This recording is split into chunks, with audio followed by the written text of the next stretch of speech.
Hi, Mandar. Hello, hi, Archit Hi. sir. Hello, Shilpi Hi. ma'am. Hello, I'm good. Mandar. I'm good.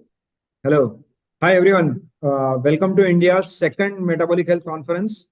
My name is Mandar Gadre. I'm a metabolic health consultant and a proud member of DLife.in. DLife is India's oldest, biggest, and the only award-winning low-carb platform. Shashi Iyengar and Anup Singh bring to you this historic and scientific feast from India. It is titled Metabolic Therapies. And let's meet our very special guest for this session. Let me start with Archit sir. He's driven by his passion for sports and has transitioned very successfully into a dedicated career around that.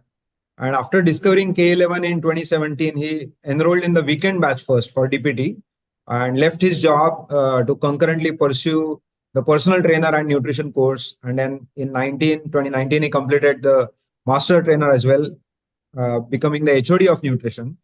And in addition to managing all his roles at K11, he also works globally as a freelance PT and nutrition consultant. His career has spanned all kinds of diverse roles that really reflects his commitment to fitness and education, coupled with proficiency in leveraging technology also for the global reach. Thank you, Arjit sir, for joining us. Thank you, Mandar. Let me also welcome Shilpi ma'am. Welcome, ma'am. Thanks for joining us. Uh, Quick introduction about ma'am as well. She's a mentor with more than a decade of teaching experience at K11 School of Fitness Sciences, India. She's also a researcher in nutrition sciences and writes a lot of content, study material, textbooks for the students at K11 and trains a lot of other aspiring faculty members. She's an expert on performance nutrition and a complete diet advisor. Apart from many transformations, she has the experience of guiding several of elite athletes, world's first vegetarian Namdari bodybuilder to win titles like Mr. World Nabi, Mr. India Naba, Mr. Haryana Naba. So a lot of them, right? And also the gold medal in national powerlifting competition. Also the ace international TT player, gold medalist in 2018 Commonwealth Games. I mean, the list is long, right? So they have all won those accolades under her guidance to increase the physical and mental performance. And we are very thrilled to have you, ma'am, here. Thank you Uh, so much, Mandar. yeah, yeah. Mm. So, a warm welcome to both of you. And then let me get started. So, we'll sort of, we want to talk about low carb and performance and many myths around that. And would love to get, that straight content from you. Uh, so, first question is that, despite all the mainstream skepticism around, nutrition, K11 and of course Kairat sir, they are well known for the correct nutrition. So whenever we hear that term, we think of Kairat sir and K11 and the fatty protein intake, right? So how did K11 sort of make this transition and make inroads into this and successfully also train students on this science of low carb because it is different than what they hear outside? Maybe Archit sir, we will come to you. Yeah. Right.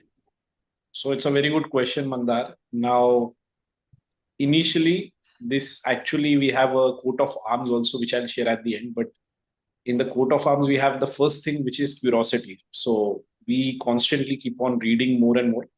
Mhm. And Kezat sir also actually read the works of very eminent people like Gary Tobbs, Eric Westman, Professor Noakes. And this whole transition to this low carb diet approach is just automatically just based on scientific logic. Now Mhm. we have got certain values also at K11. So the first value we have at K11 is the Kaizen. So it stands for just small minor improvements. And as we keep on reading more and more, we keep on implementing. So the whole nutrition course actually underwent a drastic change once we actually got to know the science behind it. Mhm. So then we started teaching it, incorporating in our lectures. Slowly, then we transitioned to the whole hardcore fatty protein nutrition approach that you are suggesting. But it was again the just logical bend that actually led us there. It's quite inspiring to know because, in the presence of new evidence, the ability to change one's mind and come out of that earlier thought. I mean, that's something very inspiring about Kaizat sir and K11, of course. Now, maybe to both of you, I throw the next question. So, generally people sort of think that it's impossible to think of low carb and performance together, right? I mean, they have this notion that need a lot of carbs. So maybe could you please elaborate on the role of carbs and how does fatty protein give us that individual or an athlete that real edge in performance? All right, Mandar, would you agree to the fact that the most undeniable and indispensable requirement is steady source of energy for all of us? Yes. We crave to have that boundless amount of energy. And what Mhm. better macronutrient which the nature itself has provided it with the kilocalorific value of 9 kilocalories per gram, that's fat as a macronutrient. If you Mhm. check the sum of what protein and carbs can give you, it is one more unit, right? So carbs is giving you just 4 kilocalories of energy. The nature itself has given it that kilocalorific value, but the problem is that people are taking it in different manner.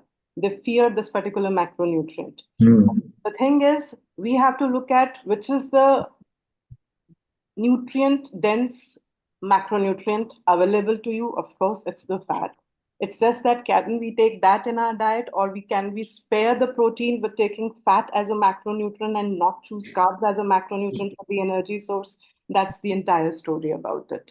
But once a person starts taking the super preferred fuel of energy, we call it as a person who has now got fat adapted. We now call it as a person who has certain physiological adaptations done because he has been eating that kind of pattern for over a period of time. He is now going to be termed as a person who's fat adapted. Right. What are those physiological advantages? I'm saying the word benefits or advantages because we have transitioned from carbohydrates to fats now as a source of energy. So when Mhm. there is a transition, we would like to talk about it in terms of the benefits that individual will experience. But the thing is that in our classroom, we say that it's the normalization effects. Why do we say the normalization effect as the term? Because this is the nutrition for all of us. This is the nutrition of the species. This is human nutrition. So it should not be something which has to be labeled as benefit or an advantage, but it is the way to live life, and this is how the normalization effects is described as. Think of Mandar, you think of any marathon runner. We keep Mhm. on hearing the stories, they have to keep on refeeding themselves, right? And it's the marathon, they may hit the wall, they are just loading themselves up with the sugary drinks. When you get adapted, the beautiful transition is that no more refeeds are required. You don't have to have any pre-workout meal as such to run on the marathon, or for that matter, empty stomach workouts if you're going to do in the gym. That's so very amiable. Mhm. It's the flow of blood which is going to be happening towards your musculoskeletal system. Automatically, your performance is going to increase. It's not that the digestive system, which will be requiring all that blood flow in case it's going to be, say, you have taken a nice pre workout meal and then you sit for your workouts or something. So, no more refeeds. When we talk about the empty stomach workouts, they are really great. And mind you, Mandar, only these can be experienced. How much ever I talk about this, unless you experience, I am sure you are running a gym in Pune. That's what I understand with your Yes.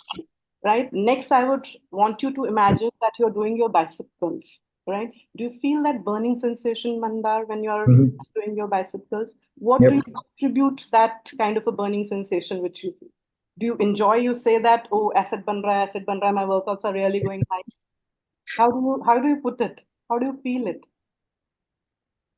Yeah, people sometimes feel that they have to get that Yeah. because because that means that the muscle is getting built, or Gigaban.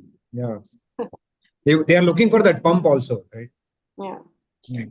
So when we say about that burning sensation, it's actually that you are not able to complete your repetition because you're not able to contract further. And then the Mhm. fatigue sets in, and then you are not able to perform the way. The Right. once you get on the right kind of eating pattern, you would automatically see that the burning sensation has gone down. Mm. Not that acid is contributing into your performance, instead, it is decreasing your performance. Your workouts are going to be better if that term, if I have to say, it's the lactate threshold which increases. In the Okay. classroom, if you happen to attend our classrooms, we'll be using and showing with all technical terms because in the classroom we teach all metabolic pathways.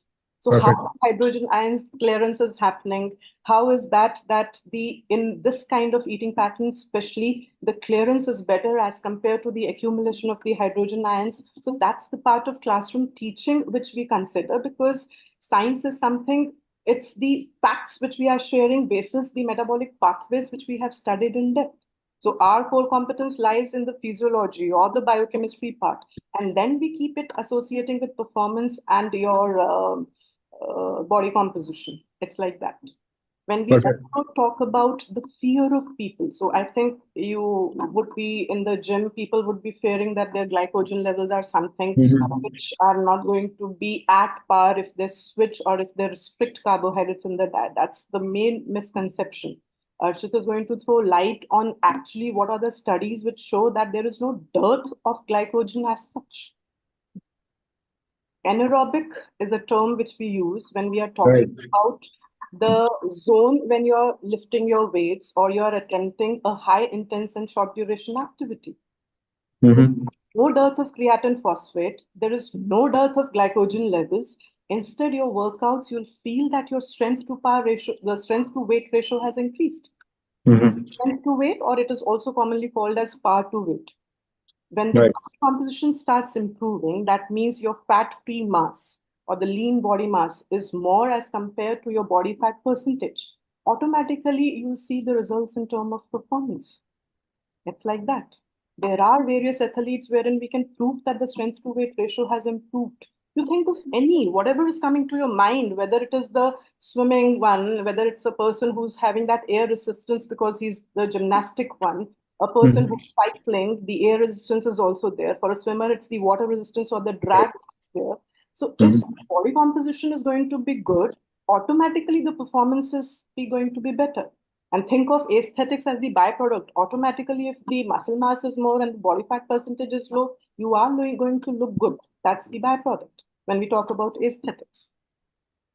When we talk about the brain, I said physical and mental. So physical, we have understood.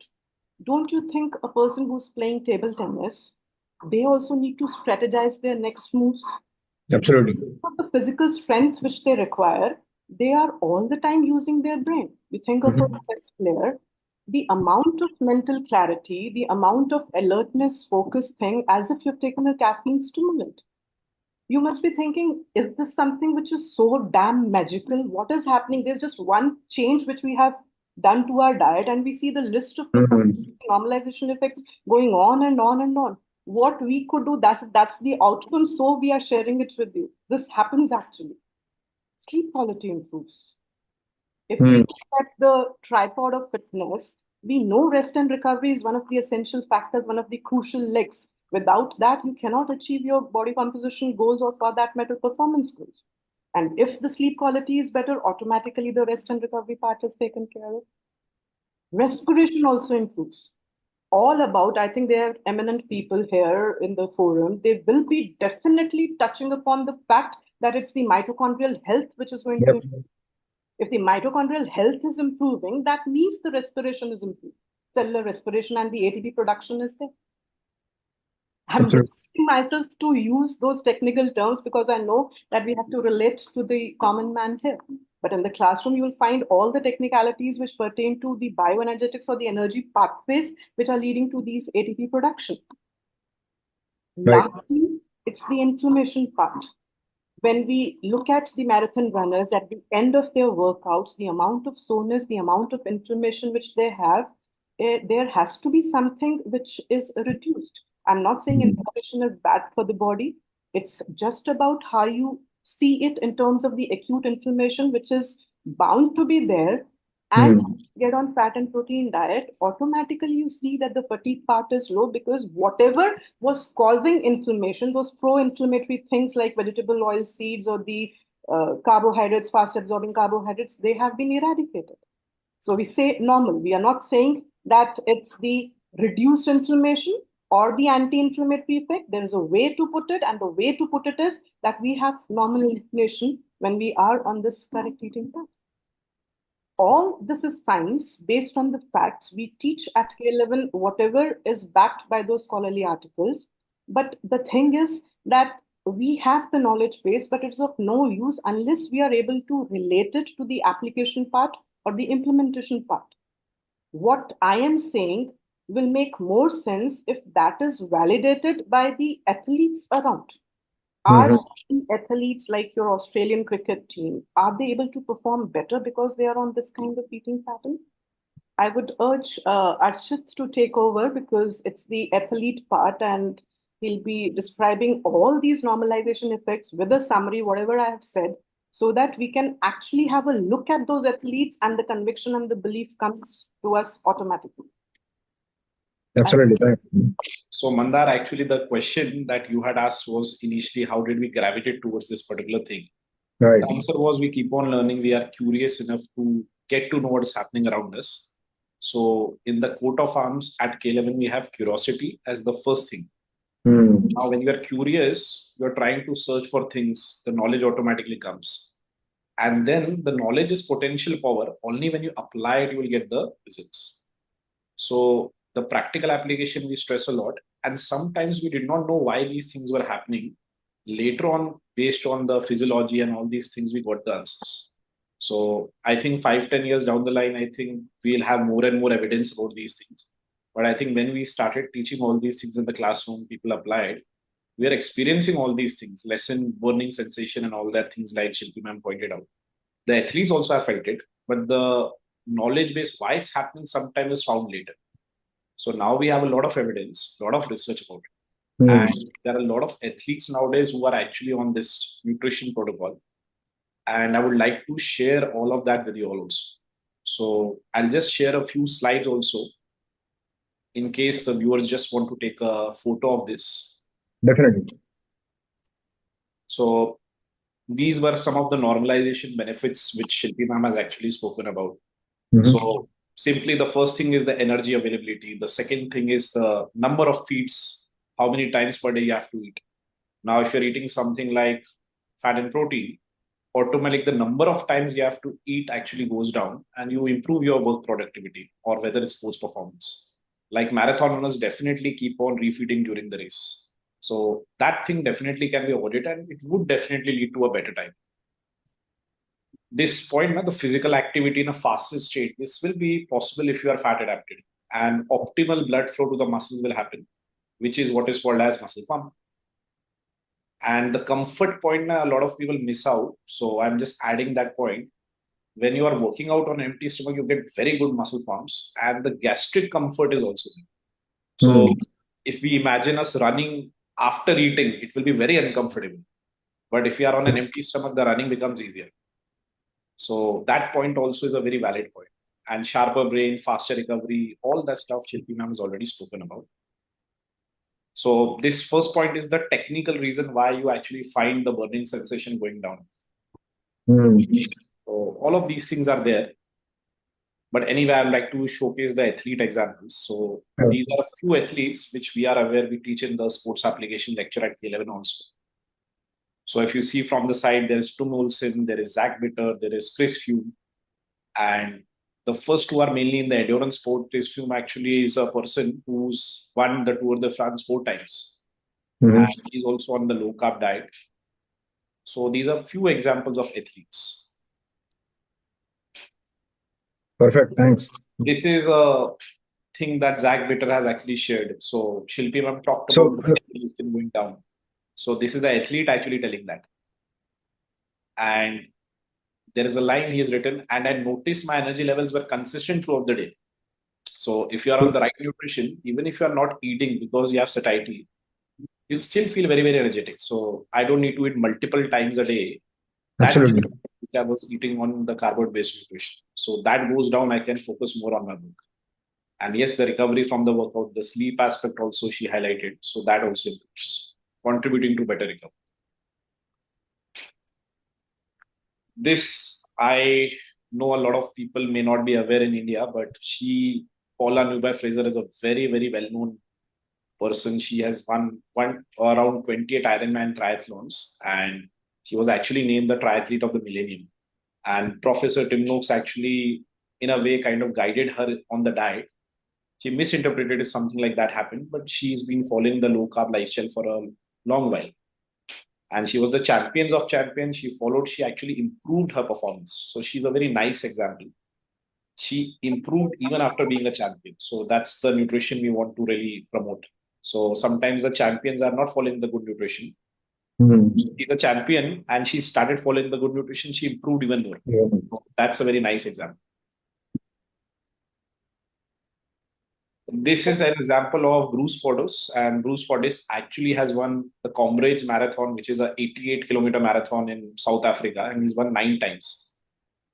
Now, he's also transitioned to the low-carb, high-fat diet, again through the advice of Professor Timrose. And nowadays, he's actually saying that I could have won even more if I was on this kind of nutrition. So he himself, he had not followed that.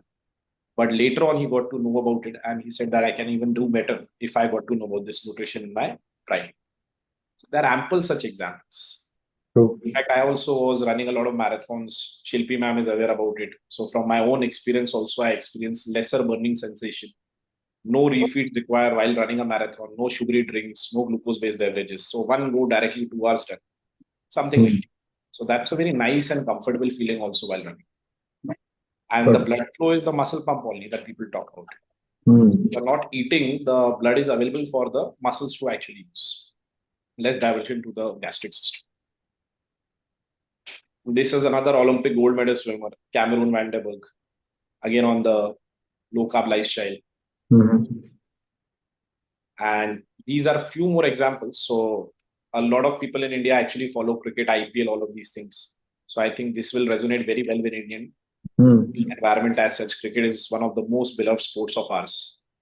So this guy which I've circled, his name is Professor Peter Bruckner. He was earlier a doctor, now he's given a title of professor. And he actually had been associated with Liverpool Football Club also. And he also worked as in the Australian cricket team. He guided some of the football players as well as some of the Australian cricket players on the low carb lifestyle.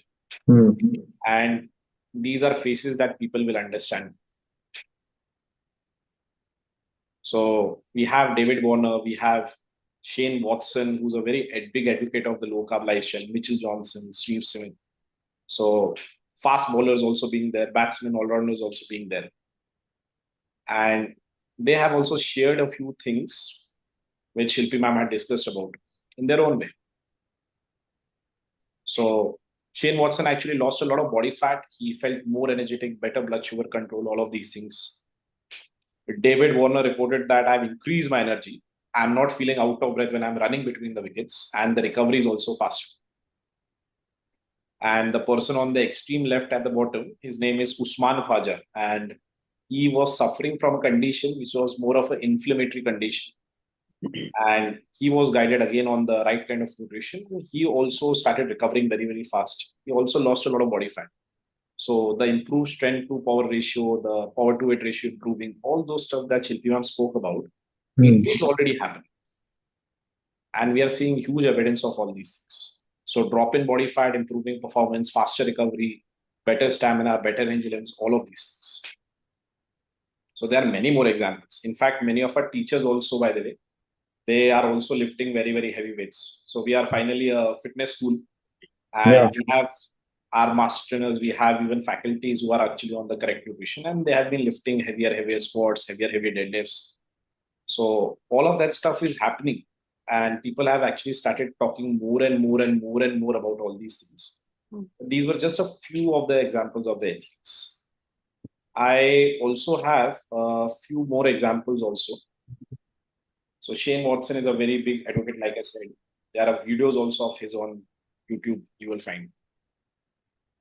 And this person actually is the manager of Liverpool as of now. He may be quitting soon, I think, at the end of the year.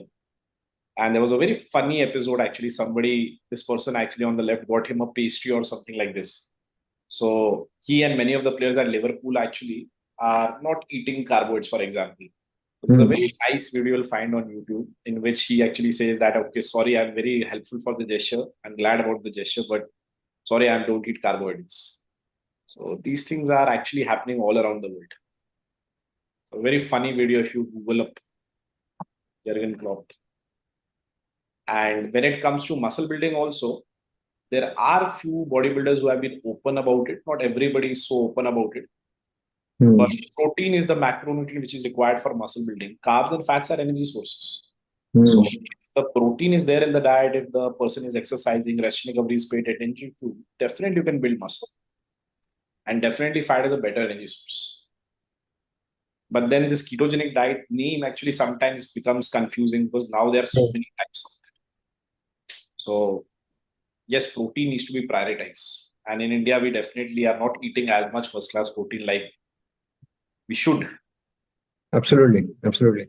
Now, I love how you have given, a wide range of examples from all different sports. So people realize that, it's not just the endurance sports, where some of those athletes will look, on the thinner side of their frame, but it includes swimmers, sprinters, and bodybuilders. So, and I love how Shilpi ma'am put it that it's a species appropriate way of eating. It's not just about, if you're athlete, not an athlete, whatever.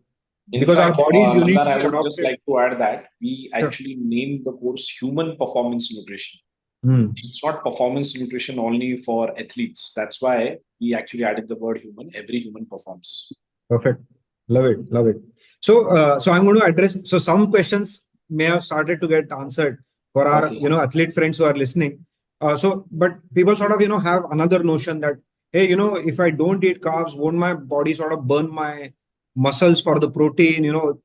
How do you typically address it? What's the physiology behind that? All right. So in a way, what you're pointing out, Mandar, is that people say that carbohydrates are required to build muscles, right? That's the direct way to putting it. You put it in a very modest way, but that's the question which keeps coming up also.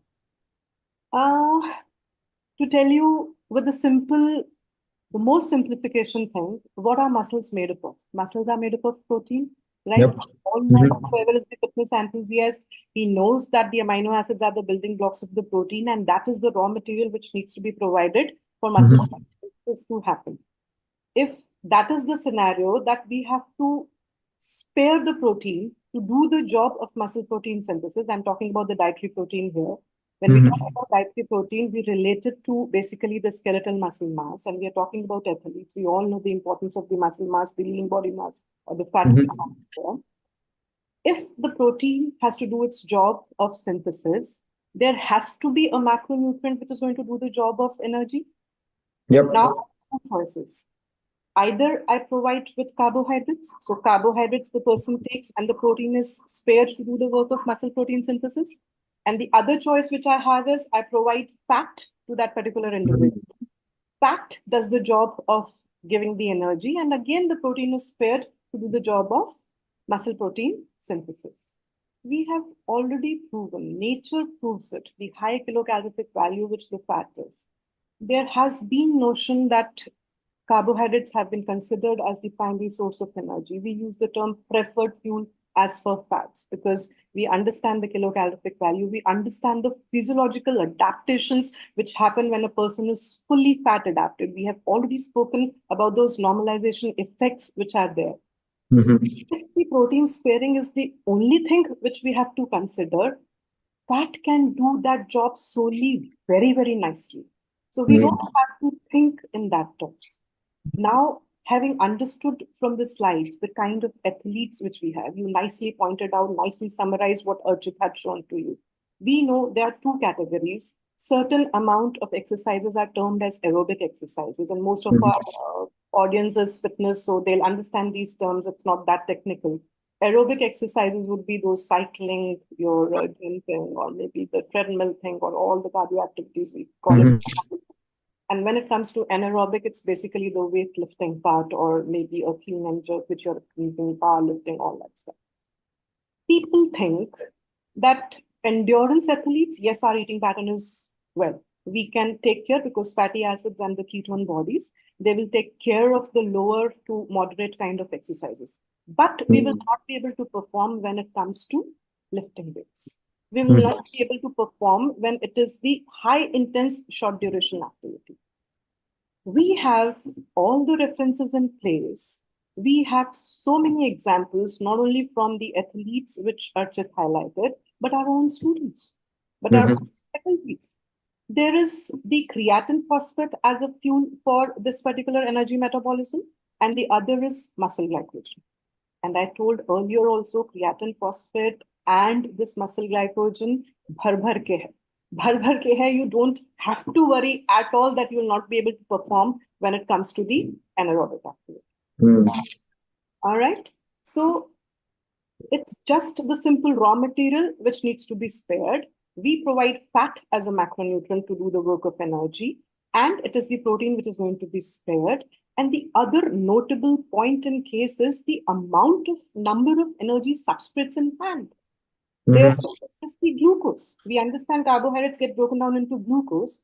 The sole job of glucose is to take care of the anaerobic needs. It's the same thing which is going to be taking care of the aerobic needs.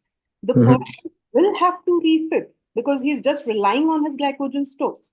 Whether it is aerobic, whether it is anaerobic, their main source is glucose only. But herein, when you talk about a person wherein the physiological adaptations have already happened, look at the amount of energy substrates which you have.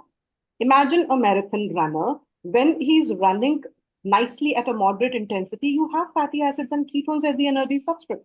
But that marathon runner also, when it's going to be the finishing line he's approaching, he would want to take a sprint. And he has nicely reserved his glycogen for that thing to happen. Jo Jeeta Sikandar movie, I think people know how they pace themselves, those cyclists. Nicely, low, and then again they shoot up whenever the sprint is required. So, in a way, it is good that we are preserving our stores, which is your glycogen and creatine phosphate, to use it when required. It's like that. Absolutely. So well put. Thanks for that explanation. I want to address another one, right? So people think, and Archit sir, you had it in one of your slides that you don't have to eat too many times a day because you are eating correctly. Yes. And sometimes people think that, hey, if I eat maybe just, I don't know, twice a day, wouldn't my metabolism sort of slow down? I want to eat 6 times a day so that it will stay high. Could you please address that one? Okay, the frequent eating part. Yeah. So see, this is a very popular notion that if I'm exercising, that the number of meals will have to go up. Now, we talk at K11 a lot about the cellular intelligence. So what happens is if you are, let's say, lifting heavier weights in the gym, or if you are doing more exercise, the body automatically will be spending more. So when you spend more in exercise, it's called as exercise activity thermogenesis. EAT is a very popular term now in the fitness industry when they talk about metabolism. When the body is spending more, let's say the body is getting stressed more in the gym or whether in the cardio session, running in a marathon, whatever. What will happen is in the body, there are hormones that will actually increase hunger. And the body itself will start demanding more and more food. It's very similar to when you're spending more water and sweating and all that, the body will make you more thirsty in summer compared to winters. So the body is very, very intelligent. You don't need to actually think about eating more. The body will make you hungry, hence you eat. And a lot of people in the muscle building thing, and they are actually thinking about, okay, I'm exercising, okay, I need to eat more and more. They make a mistake. They actually start force feeding first. They think about feeding the body first, and then later on they think about the workouts. So the order is incorrect. So if there are viewers in India, if they are actually hitting the gym, if they are working out, they will understand that if you actually are lifting heavy loads in squat, deadlifts, these kind of movements, when you're doing leg and back workout, that day you will definitely feel more hungry. You will actually have more of food. And this is a very normal response. So you don't need to eat more and more. The body will make you more hungry. Hence you eat more. Automatic regulation is there. And let's say if you stop your workouts, the body will not demand that much. So the body is itself intelligent. Absolutely. We have to trust the intelligence. You will definitely eat more food if you are exercising. So the number of times you eat definitely will go up. The frequency goes up, but again, not 7, 8 times a day on the fat protein nutrition, but definitely you require more times the meals, more quantity of food also. One more notion that people have in the gym, by the way, is if I want to actually build more muscle, I need to eat more than what I spend, or I need to be on a caloric surplus. So this is also something which is very popular for fat loss, caloric deficit. For muscle gain, I need to eat more than what I spend, caloric surplus. The eating more, the body will take care. And what happens is you are eating more on paper. So let's say day one, you start your workouts in the gym. If let's say you are having 10 eggs a day, what will happen is that day 100, because you're regularly working out, you're putting the stress on the body will increase the amount of eggs you're consuming. On paper, you definitely eat more in grams, the protein. Definitely. So this is actually not surplus, but on paper, it is a surplus. You're eating more protein in grams. And yes, you are getting more calories in the body. But this is the need which is felt by the body. First, then hunger increases. Then the body asks for more food and you should provide it, but not force feed. So first is the workouts you have to take very, very seriously. The workouts will increase hunger and then you allow the food. But again, not 10 times, 8 times you need to eat on the correct nutrition. Right. Thanks. So because it's telling me that we have to learn to also listen to the body. We have to respect that cellular And nobody intelligence. listens. Learn to listen to the body. Yeah, thanks for, I think it's very well put.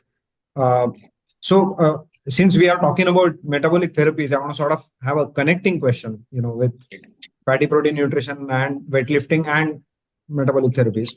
That, how is very low muscle mass, as well as maybe I'll include very low protein intake with that. How do you see the connection between that and a lot of our chronic lifestyle conditions? So when we talk about those metabolic disorders, we understand we are at Metabolic Health Conference and you would be hearing such words like diabetes or maybe hypertension or maybe hypothyroidism, Alzheimer's, dementia when it comes to neurological disorders or cardiovascular problems. All of these, the root cause is the same, which is the insulin resistance part, right? We have to understand that the root cause is this problem. Let's take a deep look into one of the particular problems, say hypertension, for example. Okay, I'm just showing one metabolic disorder, which is hypertension. You find mostly that it is concomitant with what people who have diabetes, they do have hypertension. All right. If we visit the mainstream community, mainstream scientific community, I'm meaning the medical fraternity here, and we say that we have hypertension, mostly the answer is going to be, if we ask the cause for it, they'll say it is idiopathic. Means what? Idiopathic is basically, the little dictionary meaning would be that the cause is unknown. But we have figured out, many of the eminent persons who are into this low carb, our mentors have figured it out. And now that we showcase whatever we learn, and learning is a never-ending process for us. Chronic high sugar levels leading to high insulin levels in the bloodstream, the person getting insulin resistance, furthermore hyperinsulinemia, leading to aldosterone as a hormone not cutting off.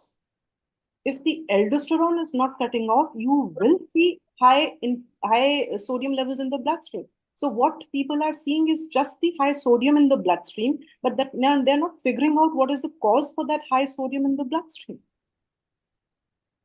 Absolutely.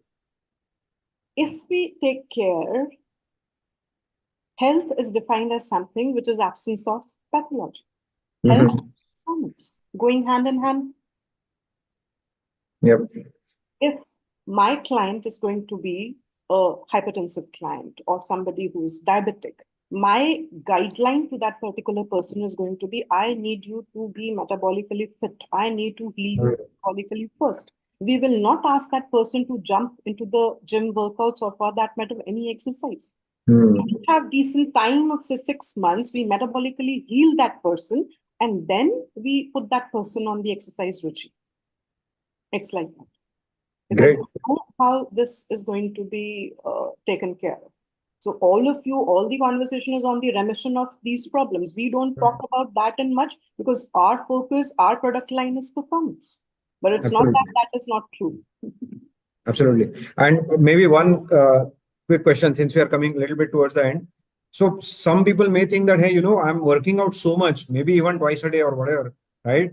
So then, I can eat anything, what do you say to them? Burn-off mentality. Right, exactly. So because people may go crazy on the other direction. I mean, we talk one direction that, fatty protein is enough and it will give you all the performance you need. But somebody may also think the other way around, that I'm working out so much that I can eat whatever I want and however much. So how do you explain that part to them? So this has been happening a lot, and we are actually seeing this also, that as a fitness institute, we know that the number of gyms are actually increasing. Our students are getting hired more and less trainers. Definitely people who are working out have increased. That's why we have the demand for trainers. But the issue is, unless they correct the nutrition part, it's not going to help. They're treating the workout as something like a compensation. If they do something wrong in eating, then they will actually go and work out. And they're trying to think, okay, the body fat will not increase, something bad in the body will not happen. But we have actually found that exercising people also are getting obese. So Absolutely. we have seen powerlifters getting obese. We have seen at times strongmen also at times getting obese. Not all of them. There are some who are actually following good nutrition. The point I'm saying is, if they take it for granted, okay, I can eat anything and I will burn off, it does not work that way. That's why the rate of obesity is going up in India. And people are becoming more and more active, and yet the obesity rates are going up. So, what do I say? Yeah, no, it's thanks for very hard hitting and clear science-based myth busting, both of you.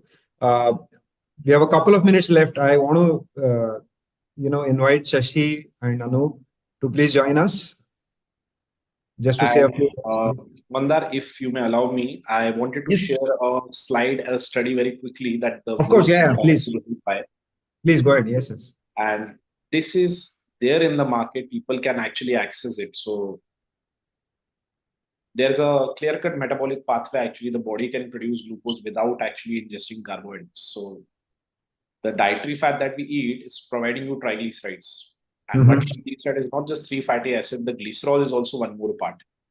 So glycerol makes glucose that is there, and that makes the glycogen, which is used during the intense activities. A lot of people are having the glucose-based items just before the workout, after the workout. They don't need to. And there are proper studies which actually establish that. So we know about Dr. Jeff Follick, we know about Professor Stephen Finney, all of them. And they actually have done a few studies which actually establish the fact that the glycogen is there before exercise, is there after exercise, and it's also there after 120 minutes in the exercise. So it's very nicely preserved. And fat can provide ATP very, very fast also if your diet changes. So if you are on carbs, fat does not provide you energy very, very fast. But if you change your diet to fat protein, the fat to ATP conversion also goes up. So around about 2.3 times faster ATP conversion from fat if you are actually on the fat protein dish. So this is the fastest study by Jeff Follick. And even the glycogen kind of is the same before exercise, after exercise, and even 120 minutes after exercise. So this BL is baseline before exercise, IP is immediately post exercise, 120 minutes after is PE 120. So the glycogen is there before, after exercise, and even 120 minutes after, exactly the same. So because of this myth, a lot of people are actually taking carbohydrates before and after workout. And ketogenesis and all that is there, like Shilpi ma'am actually pointed out. So there is one example which I wanted to show. This is actually what we are doing in the course. So this was actually something which somebody has asked on Twitter actually. Does anybody teach the low-carb, high-fat diet to dietitians around the world? And this is one of our students only who has actually put it online, that it's being taught as a very normal way of eating in India by K11. So earlier it was K11 Fitness Academy, now we have changed to School of Fitness Sciences. It's a very common sight that people undergo transformation while doing the course. And he's actually nicely just put it across that it's not just something only for athletes, it can be done by everybody. And absolutely, a lot of people who are doing it. So like Shilpi ma'am said, species appropriate nutrition, to sum it up. And whether you are an athlete, whether you are a common person, whether you go to a gym, whether you don't go to a gym, whether you are a corporate employee, anybody can fit it for the other benefits. Thank you. Thanks for all the insights. Yeah, Shashi, please. Thank you very much. K11 school is my first certification school. So I got first ever certification from K11. Thank you very much. Shilpi ma'am, thank you. Of course, you have been my teacher there in K11, and Archit, Kaul, thank you very much. Last time when we came, it was more of a session as a remembrance for Kaizad. So this time, as we decided earlier that we will discuss the science of low-carb nutrition in the performance space. So I think aptly so, though this whole conference was more on the other aspects of ketogenic diet in neurology, mental health, CKD, cancer. Nevertheless, adding the sports nutrition part has also become very crucial, because I just spoke on the ketogenic part of the sports nutrition is very, very, it adds a very unique angle to what, the conference we have been doing. So I cannot thank you enough for joining this conference, and we look forward for more and more participation in coming times. And in case Shashikant, anybody wants to reach us out, yeah, they actually can just reach us out on Instagram, YouTube, Facebook, LinkedIn. We have got schools in Mumbai, Pune, Delhi, Ahmedabad, Indore, and even labs at these specific sites. Thank you. Thank you very much. Thank you for inviting us. It was a Thank you very so much, good Shilpi. experience Thank with you that so as much, well. Mandar. It was very nice talking to you. Thank you. Thank you, Thank you Shilpi. so much. Thank you. Bye. Bye.